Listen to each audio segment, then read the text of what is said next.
Basically, when I was growing up, my parents straightened my hair in the kitchen with a straightening comb. So, but I was always taught that natural hair was beautiful, natural hair was nice. I took it upon myself being in high school, wanting straight hair, to part my hair when I was like 14. And when I did that, the type of hair that I had at the time, I didn't know that it was already fine, it was already straight, and I didn't need a perm. So it took me going through the perm, breaking my hair out, took me to grow it back naturally, took me to get a texturizer and experience it myself that it wasn't for me. So I don't teach my daughter that. Everybody around my household is natural. I've learned there's different ways that you can wear your hair naturally. So that's basically it. And I just didn't know the texture of my hair. It's good to learn your own hair texture before you go putting different things in your head. That's color, that's anything. My experience growing up natural was a very bad one, actually. That's why I'm a hairdresser right now. But growing up with natural hair, where I'm from, was very, like she said, and where I lived was a lot of Native Americans that were growing up, that were living there. And it was a very straight line between good hair and nappy hair. And that was what we said growing up. Oh, she has some pretty good hair. Oh, her hair is good. I mean, it was prevalent, like that's what you said. It was no qualms about it. You don't, think twice to say that she got some good hair and you got nappy hair. So, being my parents were Jamaican, that was already one strike against me. And, my family's predominantly dark skinned. So, you dark skinned, Jamaican, and nappy hair? Oh no, that's definitely not gonna work over here. So, I got teased and ridiculed. And my grandfather married an American woman from where we lived at, and she had a daughter. And she used to take me to school, and I used to tell her, they make fun of me at school. And well, she's like, well, maybe if I do something with your hair. So she used to braid my hair in these cool little styles and ponytails, so now I look like the kids at school. So after I started learning that, seeing my hair, I never really wanted a relaxer just because I seen so much pain that the girls and kids went through. I was like, no, I don't want that, but I want something so I don't look so like I'm standing out. So after going through all that, she started to teach me about my hair. Like, this is your hair, this is who you are, your hair is beautiful, you're a beautiful chocolate little girl, you don't listen to what the kids say. And she started educating me about myself and my hair. And once I learned that, I was interested in teaching someone else. So she used to teach me on my dolls and things like that. Long story short, that's how I actually started doing hair, just learning about someone introducing me or teaching me that my hair was okay, being dark skin was okay, having nappy hair was okay, you know what I mean? Later to see the kids that I grew up with perms, no edges, hair can't pass 8 years, and here my hair is flowing and natural and long, and so that was really my experience with natural hair. And then when I got older, I did some texturized weaves and perms, because I did hair. But now, at this age, I'm really realizing and loving my hair and just having fun with it and knowing that this is what grows out of my head. And work with what you got, basically. This is what you have. Work with it, love it, live it, and just be done with it. So that is my experience with my natural hair. Now I love my natural hair. Here we are talking about the definition of good hair and where did that concept come from. Where did you first hear it? How did it affect you? And, what do you feel now and today after all of your experiences in life? Where did I first hear good hair? I used to live in Germany, so I guess when I got into my junior high years is when I started hearing some good hair. And I didn't understand, or fair, good hair, you got that whatever these terms they were using, and I didn't understand what they were talking about.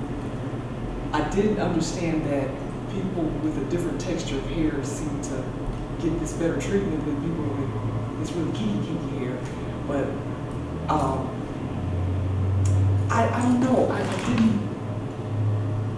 I knew there was these issues in our community, but that wasn't one of them that I touched on too deeply until, I guess, when I got in my college years and started changing my hair. And I guess I got to the point where I thought good hair, for me personally, was you got your hair. Not that it's a certain texture, but you just have it. You have hair, and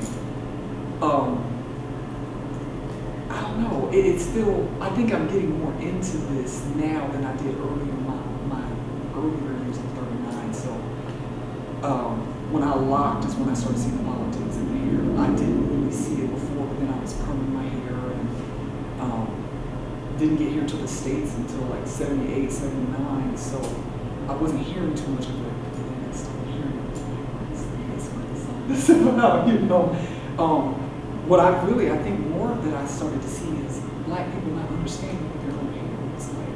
So I'm hearing this good hair thinking, how can y'all talk about texture and you don't even know what texture is? You don't understand. Today people still think these are extensions. My relatives will ask me, when are you gonna take your hair down? What? Oh, okay. Is that yours? What is that? How you let your hair do that? You know. So I'm seeing more that and hearing that they just don't understand hair, period, instead of textures and what they think is good and this and that. They just don't understand anybody's texture from what I'm saying. So I guess I'm still kind of understanding myself this whole expression of good hair. I know, but I didn't get too deep off into it until I changed my own hair. And with when you first got a relaxer, how old were you?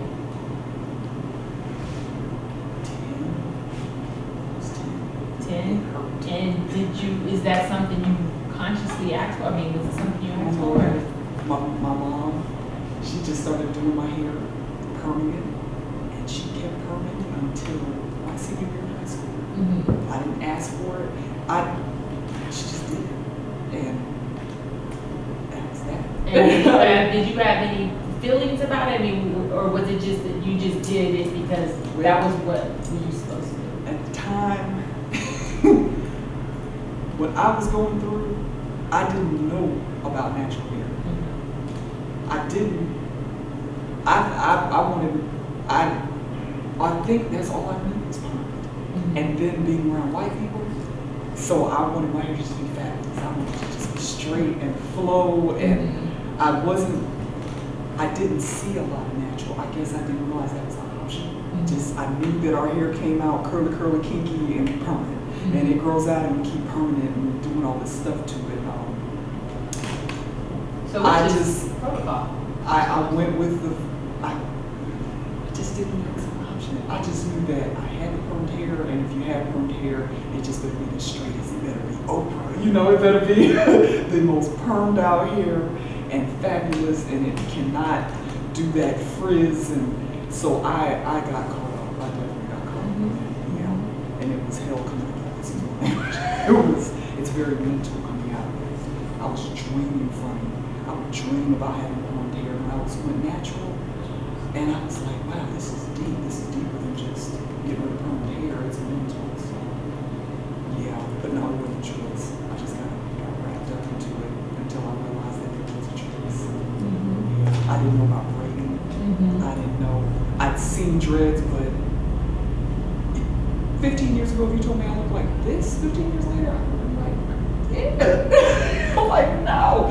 Now you can't tell me nothing but this. It's like, I saw this poster of Bob Marley, one of those pictures right before he passed. He had all that thick hair and that locks down the hair, and I was like, oh, when I first saw it, I didn't like it. I was like, ooh, all that, what is that? And now I just think it's just the most beautiful thing. It's just, it's like I can't get my hair thick enough. I can't get married.